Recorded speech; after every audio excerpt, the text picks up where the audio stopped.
아멘. 할렐루야. 우리 역사를 주관하시고 다스리시는 하나님을 찬양하고 예배하기 위해 오신 여러분을 환영하고 축복합니다.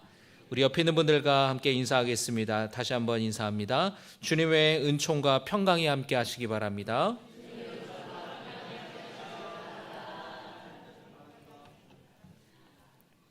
어제 윤석열 대통령에 대한 탄핵안이 국회에서 가결이 되어 통과가 됐습니다. 12월 3일 대통령이 비상계엄을 선포한 것이 헌법과 법률을 위반한 것인지에 대해 헌법재판소에서 판단하여서 대통령을 파면할 것인지 아닌지를 결정하게 되는데요. 그때까지 대통령의 직무가 정지되고 국무총리가 권한대행을 맡게 됩니다. 어려운 이 시기에 국가적인 비상사태나 혼란스러운 일이 생기지 않도록 우리가 나라를 위해서 기도해야 될 때인 줄로 믿습니다. 기독교 신앙 안에서 우리는 하나님께서 역사의 주관자이심을 믿습니다. 구약 성경에 보면은 많은 예언자들과 선지자들이 북이스라엘에서 또 남유다에서 활동하면서 회개하고 주님께로 돌아오라고 외쳤습니다. 그렇지 않으면 하나님께서 아수르를 통해서 심판하실 것이라고, 바벨론을 통해서 심판하실 것이라고 말했습니다. 하나님께서 심판의 도구로 아수르와 바벨론을 사용하신다라는 거죠. 실제로 아수르에 의해서 북이스라엘이 멸망을 당했고 바벨론에 의해서 남유다가 멸망을 당했습니다. 뿐만 아니라 하나님은 회복의 도구로 사용하시기도 합니다. 페르시아 고레스 왕의 칙령으로 포로로 끌려갔던 남유다 백성들이 70년 만에 예루살렘으로 돌아오게 되었지요. 성경은 하나님께서 고레스 왕을 사용하셔서 포로로 끌려간 백성들을 돌아오게 하셨다라고 말씀합니다. 우리는 겉으로 보이는 그 시대의 배후에 하나님이 일하고 계심을 우리는 믿습니다. 우리나라에 일어난 이 모든 일에도 하나님의 뜻이 있음을 믿고, 우리 각 성도님들 각자가 가지고 있는 정치적인 신념이 다르고 또 지지하는 정당이 다르겠지만 나라를 생각하고 나라를 위하는 마음은 같으실 겁니다. 나라를 생각하고 나라를 위하는 마음으로 이 모든 일이 잘 처리되고 이 위기를 잘 극복하여서 나라가 안정이 될 수 있도록, 회복될 수 있도록 우리가 기도하시기를 바랍니다. 우리 함께 주신 말씀은 야고보서 말씀인데요. 야고보서 오늘 말씀에서는 시험에 대해서 말씀하고 있습니다. 바라기는 시험을 견디고 참아 승리하는 우리 모든 성도 되시기를 주님의 이름으로 축복합니다. 성경에서 나오는 이 시험이라는 말에는 두 가지 의미가 있습니다. 첫 번째로는 시련이라는 의미가 있어요. 힘든 훈련과 시련을 통해서 우리의 믿음은 더 자라고 깊어질 수 있습니다. 마치 국가대표로 선발이 되어서 올림픽 대회를 준비하는 선수들이 선수촌에서 굵은 땀방울을 흘리면서 힘든 훈련을 받는 것과 같아요. 지금은 너무나 괴롭고 고통이지만 지나고 남으면 참 그때 고생한 것이 지금의 나를 있게 한 것이구나, 그 고생 때문에 내가 이렇게 성장했구나, 성숙했구나라는 것을 깨닫게 되는 것이에요. 두 번째로 이 시험은 유혹이라는 의미가 있습니다. 이것은 사탄이 주는 거예요. 사탄이 성도들을 넘어뜨리기 위해서 유혹하는 겁니다. 예수님께서 가르쳐 주신 주님의 기도를 보면은 우리를 시험에 빠지지 않게 하시고 악에서 구하소서라고 하셨죠. 우리를 시험에 빠지지 않게 하시고의 시험은 바로 유혹이에요. 유혹에 빠지지 않게 하시고 악에서 구하소서라고 기도하라고 우리에게 가르쳐 주셨습니다. 여러분, 우리가 매일 기도할 때에 주님, 내가 죄의 유혹에, 마귀의 유혹에 빠지지 않게 나를 도와주시고 악에서 건져달라고 여러분 기도하시기를 바랍니다. 바라기는 여러분 시험을 견디고 사탄의 유혹에는 빠지지 않는 성도가 되셨으면 좋겠습니다. 오늘 말씀에 이 두 가지가 같이 나오기 때문에 이 두 가지가 분명히 다르다라는 것을 알아야 여러분 오늘 말씀을 헷갈리지 않고 이 말씀이 어떤 의미인지를 분명히 알 수가 있습니다. 12절의 말씀에서의 시험은 시련을 말하는 거예요. 야고보서 1장 12절의 말씀을 같이 읽겠습니다. 시험을 참는 자는 복이 있나니 이는 시련을 견디어낸 자가 주께서 자기를 사랑하는 자들에게 약속하신 생명의 면류관을 얻을 것이기 때문이라. 할렐루야. 바라기는 인내함으로 시험을 견디는 성도 되시기를 축복합니다. 야고보서의 저자는 예수님의 친동생이었던 야고보입니다. 야고보는 여러 어려움을 겪고 있는 초대교회 성도들에게 시련을 잘 견디라고 위로하고 권면하고 있습니다. 시험을 참는 자가, 이 시련을 견디는 자가 복된 이유는 하나님께서 그 고난을 견디고 있는 성도들에게 생명의 면류관을 예비하고 계시다라는 거예요. 생명의 면류관을 주신다라는 것입니다. 기쁨과 영광을 상징하는 이 월계관, 이 월계관은 당시에는 위대한 정치인들이나 아니면 전쟁에서 승리한 군인들이나 아니면 경기에서 우승한 운동선수들에게 주어졌습니다. 머리에 이렇게 씌우는 거예요. 아주 영광스럽고 아주 영예로운 것입니다. 트로피와 같은 것이에요. 고난을 견디고 박해를 견딘 성도들에게 하나님께서 생명의 면류관을 주신다라는 것입니다. 여러분, 이 믿음을 가지고 지금의 여러분의 겪고 있는 고난과 어려움들을 잘 이겨내시기를 주님의 이름으로 축복합니다. 당시 초대교회는 세 가지의 어려움이 있었습니다. 첫 번째로는 종교적인 박해가 있었어요. 유대의 종교 지도자들이 교회 성도들을 박해했습니다. 스데반의 죽음 이후에 그 박해는 극심하게 찾아와서 예루살렘 교회에 있는 성도들 중에서 많은 성도들이 다른 지역으로 흩어졌어요. 그러나 그 박해 가운데에서 성도들이 흩어졌지만 오히려 위기를 기회로 삼아서 흩어진 곳에서 더 복음을 열심히 전하면서 성도들을 복음을 전하고 교회를 세웠습니다. 두 번째의 박해는 종교적인 박해를 받고 두 번째로는 정치적인 박해를 받았어요. 당시 이스라엘은 누가 지배하고 있었느냐 하면은 로마 제국이 지배를 하고 있었습니다. 식민 통치를 하고 있었어요.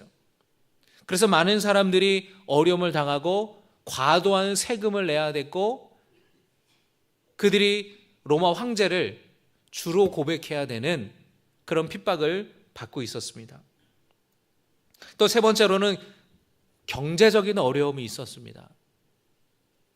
큰 흉년이 발생이 되어서 예루살렘 교회의 성도들이 경제적으로 아주 궁핍하고 어려운 처지에 놓이게 되었어요.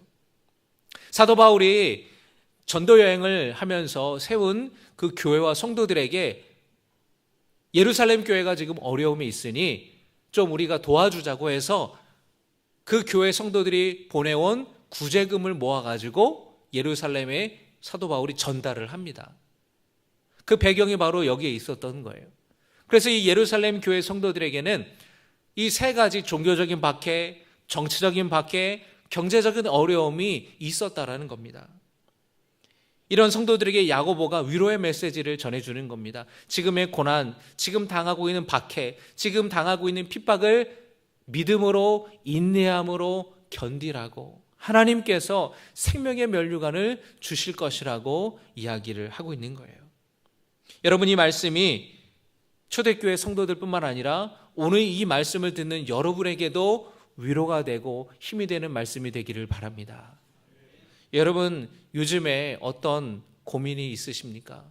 어떤 것 때문에 너무 스트레스를 받아서 잠을 못 이루고 입맛이 없고 어떤 여러 가지 가정이나 직장이나 일터의 어려움이 있으십니까? 시련을 견딘 성도들에게 하나님께서 생명의 면류관을 주신다라는 이 말씀을 기억하시기를 주님의 이름으로 축복합니다.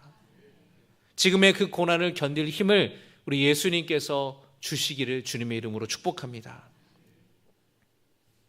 여러분, 두 번째로 믿음으로 유혹을 이기시기를 주님의 이름으로 축복합니다.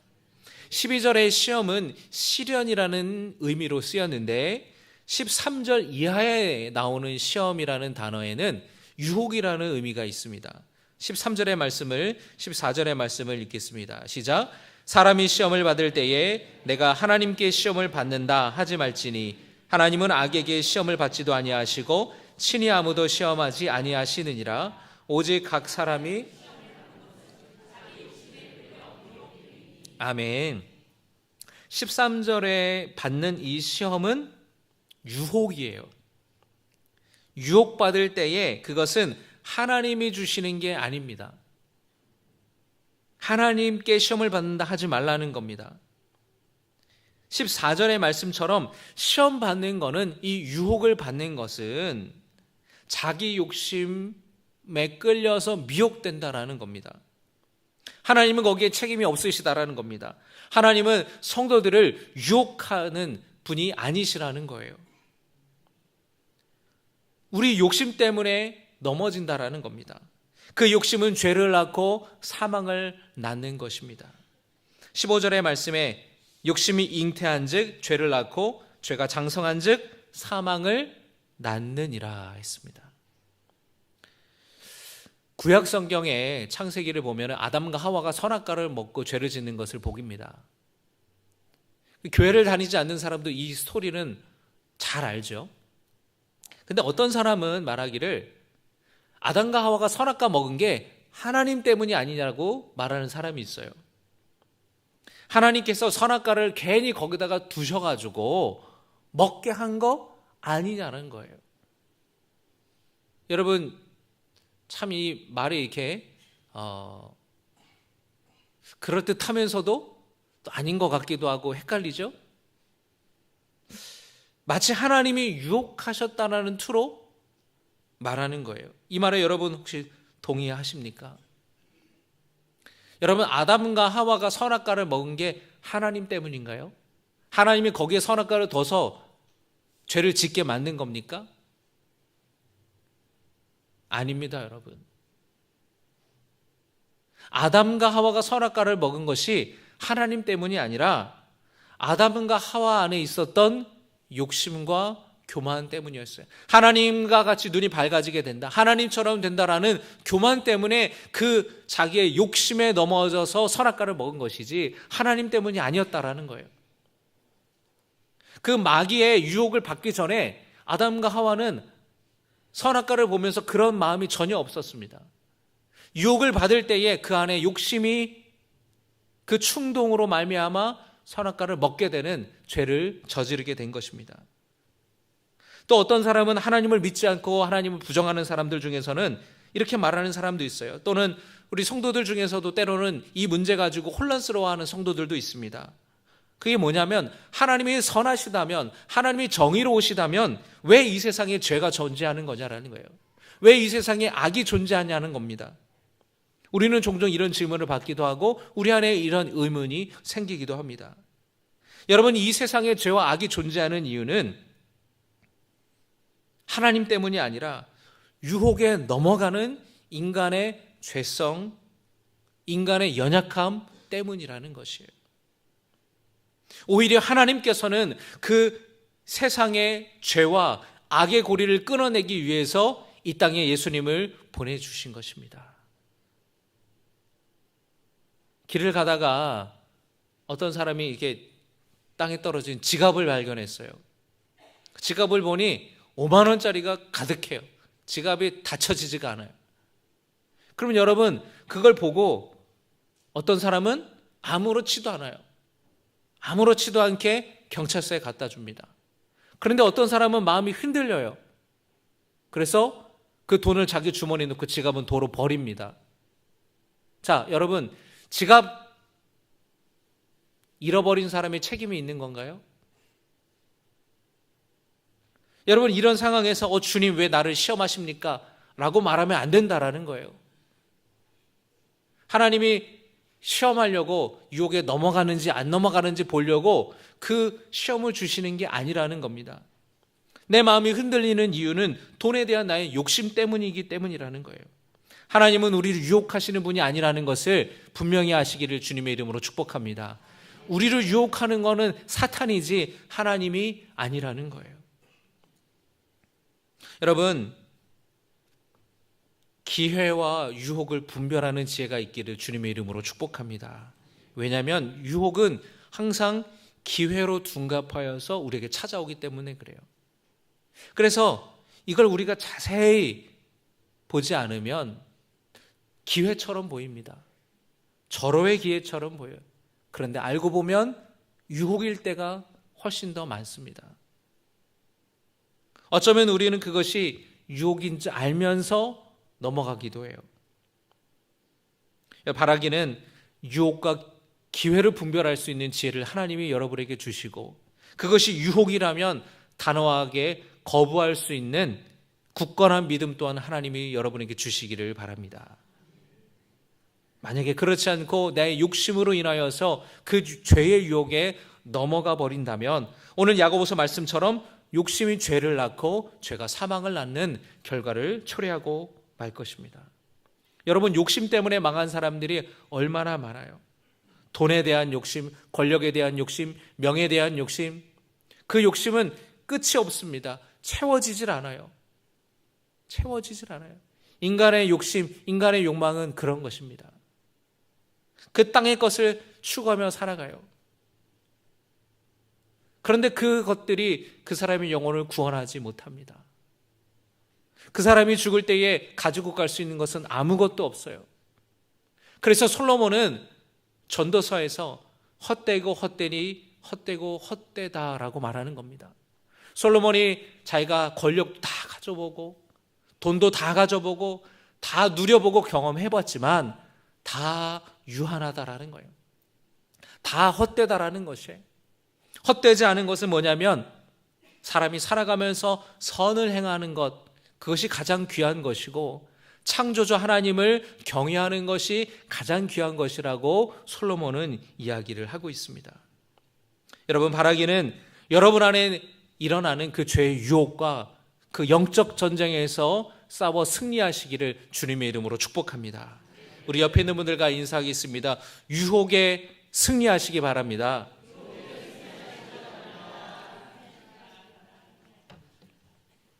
유혹은 밖에서 오는 게 아니에요.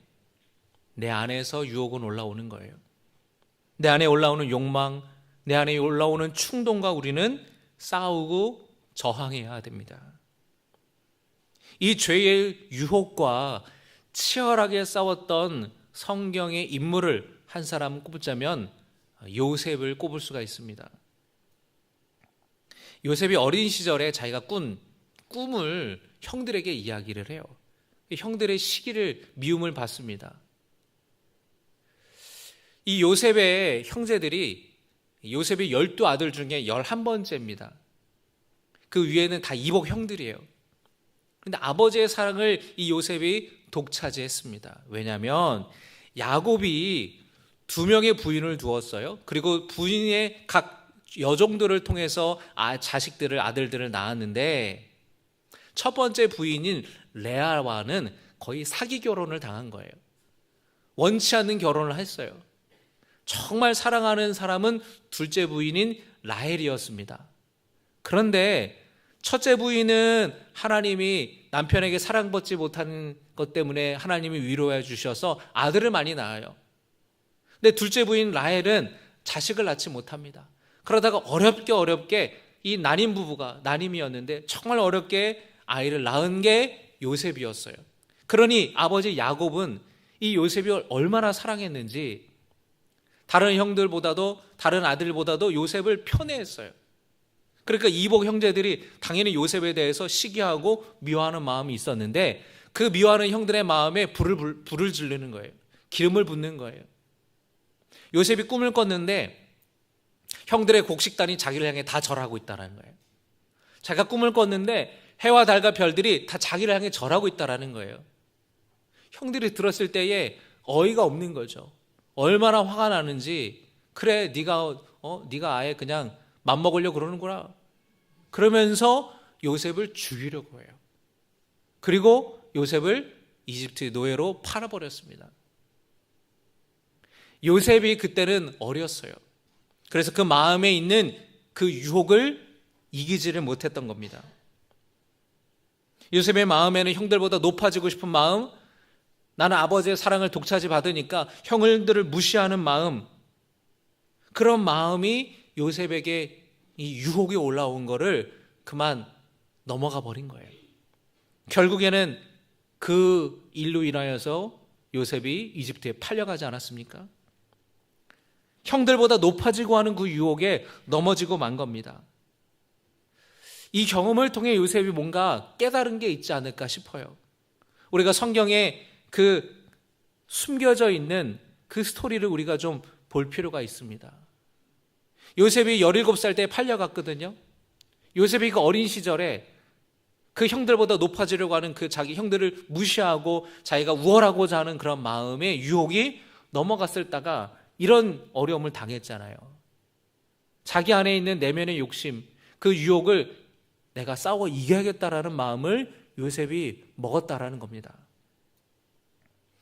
요셉이 이집트 바로 왕의 경호실장인 보디발 장군의 집에 팔려갑니다. 근데 그가 얼마나 성실하고 얼마나 지혜롭게 일했는지 모든 것을 다 맡겨요. 집안의 대소사를 다 맡깁니다. 이 요셉이 청년이 됐을 때에 얼마나 또 준수하고 잘생겼는지 보디발 장군의 아내가 요셉에게 반해버려요. 그래서 그를 유혹합니다. 그런데 요셉이 넘어갔습니까? 넘어가지 않았습니까? 그 유혹에 넘어가지 않았어요. 하나님께 죄 짓는 거라고 요셉이 분명히 알았습니다. 그랬다가 억울한 누명을 뒤집어 쓰고 감옥에 갇히게 됩니다. 감옥에 갇혔다가 결국에 이 요셉이 이집트의 총리가 되지 않습니까? 그런데 이 과정 가운데의 요셉이 자기 내면 안에 올라온 그 유혹에 넘어가지 않고 죄를 짓지 않았다라는 것을 우리가 알 수 있는 대목은 뭐냐면, 요셉이 권력을 갖게 됐을 때에, 애굽의 2인자가 됐을 때에 자기를 힘들게 하고 어려움에 빠뜨렸던 보디발 장군의 아내에게 보복하지 않아요. 여러분 생각해 보세요. 왕 다음의 권력자인데 보디발 장군과 그의 아내를 소환해서 나를 그렇게 누명을 뒤집어 씌우고 나에게 그렇게 수치감을 주고 나를 그렇게 감옥에 억울한 옥살이를 하게 만든 두 사람 벌할 수 있잖아요. 그런데 그렇게 하지 않았습니다. 떡 굽는 관원과 술 맡은 관원장이 꿈을 요셉에 해석을 해줘요. 그래서 한 사람은 죽고 한 사람은 복권될 거라고 그 꿈을 해석해 주는데 2년이 지나도 복권된 사람이 요셉을 기억해 주질 않습니다. 그러면 여러분 요셉이 불러가지고 당신 왜 나를 잊어버렸냐고, 2년 동안이나 내가 감옥에서 얼마나 고생했는 줄 아냐고 그렇게 괘씸해서 보복할 수 있잖아요. 그런데 요셉은 그렇게 하지 않았어요. 자기 내면 안에 올라오는 그 유혹을 싸워 이겼다라는 겁니다. 애굽과 그 지역에 7년의 풍년이 찾아오고 7년의 흉년이 찾아왔는데, 흉년이 때에 너무나 극심한 흉년 때문에 사람들이 먹을 것이 없는데 애굽에서 요셉이 풍년 동안 잘 곡식을 저장해 놓아서, 애굽은 너무나 경제적으로 풍성했어요. 먹을 것이 넘쳐났습니다. 그래서 많은 사람들이 다 애굽으로 찾아왔을 때에 요셉의 형제들, 그 식구들도 곡식을 얻기 위해 찾아왔어요. 곡식을 좀 우리에게 팔아달라고 간청하는 형들의 모습을 보고 요셉은 단번에 자기 형들을 알아봅니다. 자, 여러분, 이때 요셉의 마음에 어떤 유혹이 올라왔을까요? 형들에게 보복하고 싶은 마음, 복수하고 싶은 마음, 억울한 마음, 분노하는 마음, 나를 죽이려고 하고 나를 팔아버렸던 형들을 내가 가두고 싶은 그런 내면의 유혹이 올라오지 않았겠습니까? 그런데 요셉은 그렇게 하지 않았어요. 자기 죄를 뉘우치는 형들을 용서했습니다. 그러니까 이 요셉은 어린 시절에 그 자기가 유혹에 넘어갔던 그 경험을 통해서 그 이후로는 그 살면서 찾아오는 유혹에 넘어가지 않으려고 치열하게 그 죄의 유혹과 싸우며 살아갔다라는 거예요. 그리고 그런 요셉에게 하나님은 형통한 복을 주신 줄로 믿습니다.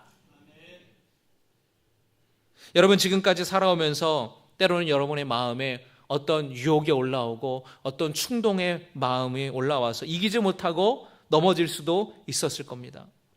그러나 여러분, 좌절하지 마시기 바랍니다. 그런 연약한 우리를 위해 주님이 이 땅에 오신 겁니다. 우리의 힘으로 그 죄와 싸울 수 없다면 성령의 능력을 의지해서 유혹을 이기시기를 주님의 이름으로 축복합니다. 바라기는 하나님께서 여러분에게 유혹을 분별할 수 있는 지혜를 주시고 성령의 능력을 힘입어서 그 죄의 유혹에 넘어가지 않고 싸워서 승리할 수 있기를 주님의 이름으로 축복합니다. 여러분, 이 땅의 것은 너무나 짧고 유한해요. 대통령의 계엄령이 여러분 2시간밖에 가지 못했어요. 권력도 잠깐뿐입니다. 이 세상에 여러분 즐거움도 잠깐뿐이에요. 유한한 이 땅의 것이 아니라 바라기는 생명의 면류관을 바라보며 살아가는 하늘의 소망을 두며 살아가는 성도 되시기를 주님의 이름으로 축복합니다. 진정한 부요함, 진정한 행복은 세상에 쌓아둔 재물로부터 오는 것이 아닙니다. 살아계신 예수 그리스도를 만날 때에 그분을 나의 구주로 영접할 때에 하나님의 자녀가 되는 권세를 얻게 되고 하나님의 천국에 들어갈 수 있는 영원한 놀라운 구원의 백성, 그 기쁨은 이 세상의 것과 비교할 수 없는 기쁨이라는 것이에요.